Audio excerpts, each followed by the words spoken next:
Well, hello, ladies and gentlemen. Yes, it's still March 18th, and I sent out that short video this morning. All I can say is that this is a time for cool heads. All right? This is the time that's going to separate the men from the boys. And I don't necessarily mean the people that have money and the people that don't. It's going to get much more difficult than just about who has money and who doesn't. Well, in Cyprus this morning, of course, they closed the banks until Thursday. They've actually been closed since Friday. One of the things that happens in these manipulations, these bank holidays and these thefts from the people, is that they actually do it on a Friday because the people get their government checks and their paychecks and all that on a Friday, even in Cyprus.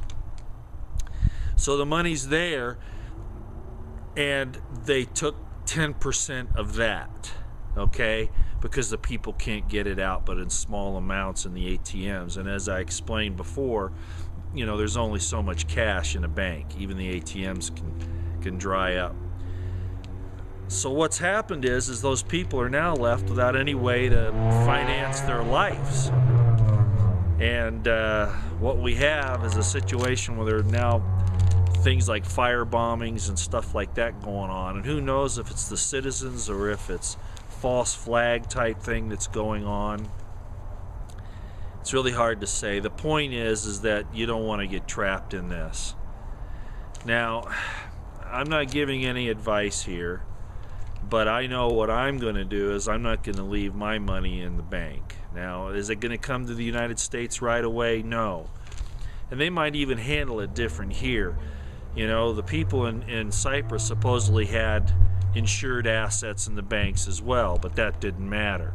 And they're calling this 10% theft. It's actually closer to 15 to some people. They're calling it a tax. Well, it isn't. It's robbery, okay?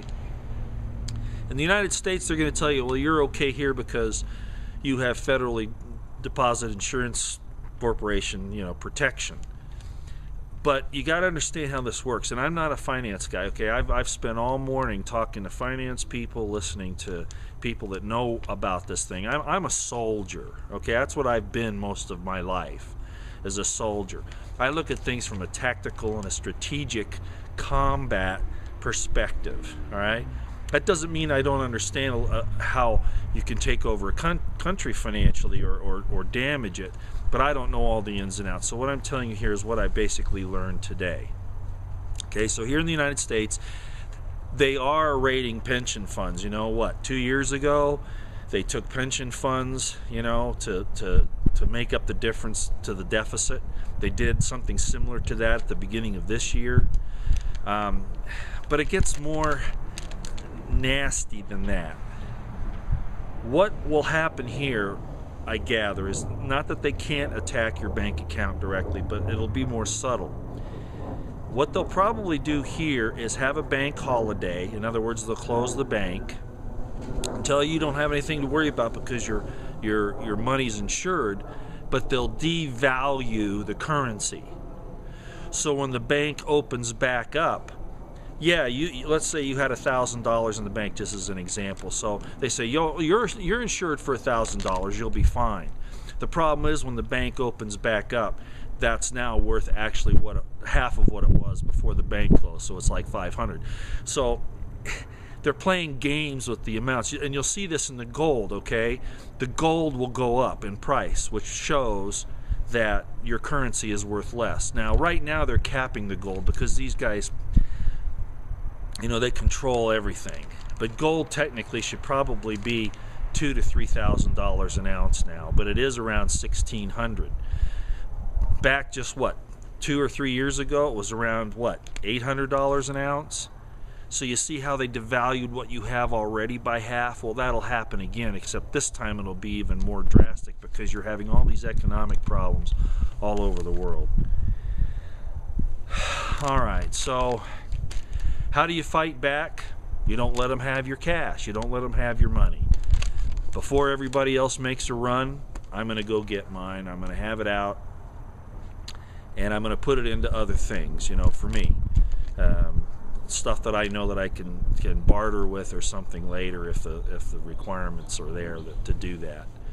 So I'm leaving it to you. Of course, you have to make your own decisions, but I see this as being a very, very bad thing in the short run and a terrible thing in the long run. So I've spent a lot of time on the financial business right now, but you're going to see this thing go from Cyprus to Italy to Spain to Portugal, and all that whole Eurozone there. Germany, I don't know. Germany's kind of manipulating the whole thing right now. But at any rate, if you compare Italy to the United States or Greece to the United States, those are the types of problems that the United States is going to have when the problems come home to roost here. They're already here. They're just blowing it up. $85 billion a month the Fed's printing to keep this thing afloat, and it's still not doing it. Okay? So when these problems you see in Greece and in Italy are actually happening here right now. We're just not feeling the pressure of it yet. We're not feeling the wounds, but those are coming, okay? And when it comes, it's going to be real bad. All right. Georg Kramer of the German Commerzbank has called for a 15% levy on all Italian accounts that will then move throughout all the countries in Europe, and any country that has signed on to the derivatives from the too big to fail bailout that taxpayers gave. That means he's saying it's going to come to us too here in the U.S. Not just in Europe, but in the U.S. as well, because we signed on to those derivatives as well. Our politicians did. The people that represent us did this to us. Gave that money to the too big to fail banks, and then charge us interest for the money they give back to us. It's such a scam. It's just, I can't believe the American people are letting this happen. If there was ever a reason to rise up in a revolution, considering what's happening in the Bill of Rights and now this banking thing, it's now. NDAA, they can come take you out of your home and not even have to tell you what you're being arrested for. All they got to do is accuse you of terrorism. I could go on, and I'm not going to. Prepare, Get your food supply, get your water supply, water purification, get barterable items, get gold, get silver, land if you can afford it, although they're probably going to take that too. This is not looking good. And people say, "Oh, don't be so down. Don't be so negative." Awake, people, to your awful situation. This is really bad. Okay? I don't know what else to say. All right. Like I said, there are going to be some false flags coming. You got this thing with North Korea. But I think to push things over the edge and to blame vets and conservative gun owners, like I said before, they need to get your mind off this financial stuff, and they want to blame the vets for something and the gun owners. So there's going to be a false flag soon. Let me tell you something. Militarily trained people, even militias, I would think, aren't going to target a non-military target that doesn't have any military significance. They're not going to go bomb a daycare or a federal building where there are kids. If you see that happen, that is a government-operated false flag. Okay? I'm just going to tell you that. I'm on record. Okay? There's no way to stop this. Okay. As a side note, did you know Obama has a taster? Did you see that in the news here the last little while? Obama has a taster. Maybe all the presidents have. I don't know. But I think it's funny. At the inaugural, he had the bolts taken out of the Marines' M14 rifles. And now we find out that he has a taster and he couldn't eat at this one function because his taster wasn't there. Does this sound like an Egyptian pharaoh or a Roman emperor? I tell you what, this is unbelievable. Okay, back on the economic thing. Reuters today has a story with the president of the Dallas Federal Reserve Branch, who says that crony capitalism is going to take down the U.S. economy now. Now you might ask, well, why would a Federal Reserve guy tell us that? Well, the Federal Reserve Bank of New York, of course, kind of oversees the whole thing, but these individual areas, you know, these people who aren't in the very tops of the elite groups, they can see what's happening, and they can see that this thing's going to be sacrificed, and they're going to be hurt too. So some of them are getting concerned now. All right, but look at that story. It was in Reuters today. All right, I could probably talk about a few other things, but I'll just say this. There's another possibility for a false flag, a big one.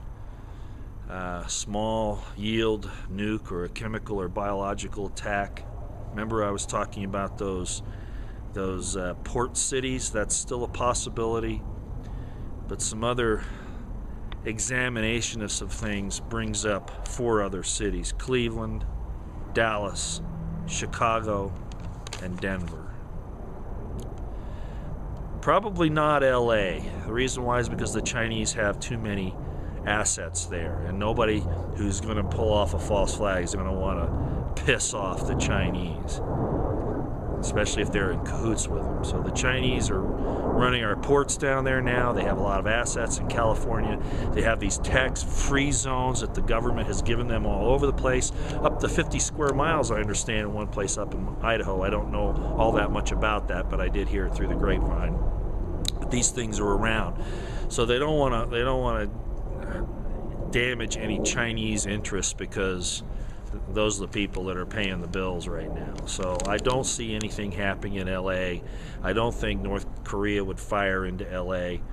They're probably going to look at, like, you know, Midway Island or maybe Hawaii, but I don't think that North Korea want to risk damaging Chinese interests on the West Coast.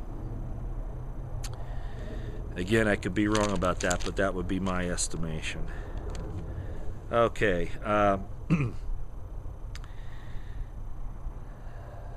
You know, maybe I'll leave it with that for right now. Just look at all the things in the financial world that's been going on, and the people that haven't been held accountable. The LIBOR scandal, the MF Global scandal, the whole thing that Goldman Sachs did with the derivatives and the too big to fails and the bailouts and the mortgage bubbles, and all of these things that are going on, and nobody's going to prison. You know, you could say, well, Ken Lay did, or, you know, some of those guys, but they're still not the big people. And right now, Holder's saying that the banks are too big to prosecute. Look at who's causing this, okay? And I'll end with this, and then I'll have another video later when I can organize my thoughts a little better. I rushed through this one because I've spent so many hours going through these pieces of information, and what I'm telling you now is kind of like the more important part of it. There was one time, if you believe in the New Testament, if you have that kind of a religious or spiritual belief, there was one time when Jesus got angry. You remember when that was? It was at the money changers at the temple. He whipped them and he beat them and he threw them out. Okay? The one time he gets angry, it's at bankers. And they were doing the same thing then that you see happening now. The exact same thing. Now, a little different circumstance in that, you know, you would take them 10 coins and they would give you 1 korban that you could use to give to the korban was the sacred treasury for the temple. But the point is that they were making, you know, what, tenfold on that? And I don't know the exact denomination, but that's kind of what's happening. The bankers are the problem. Okay, they have been throughout history. Thomas Jefferson said he would rather face a standing army than to have to face a national banking system that controls the issuance of currency. That's why they gave it to the Congress. And of course, like everything else, the Congress we don't want to have to worry about that. We're going to give it to somebody else. Plus, we'll all get our little bit of riches this way. You know, we'll steal it and nobody will know it for years and years. All right, enough for now. I'll get this out. I'll try to organize it a little bit better for later, but I wanted to make sure that something was out there on this now. leave it up to your own judgment as to what to do, because it's not going to happen tomorrow here in the U.S. Devaluation could happen tomorrow. As a matter of fact, it actually happens every day. The currency devaluation happens a little bit every day. But it could be a massive one at some point in time. So it's up to you, but my money, it's not going to stay in the bank. You know, enough to pay 1 or maybe 2 months' bills, and that's it. Okay? That's where I'm going with it. All right.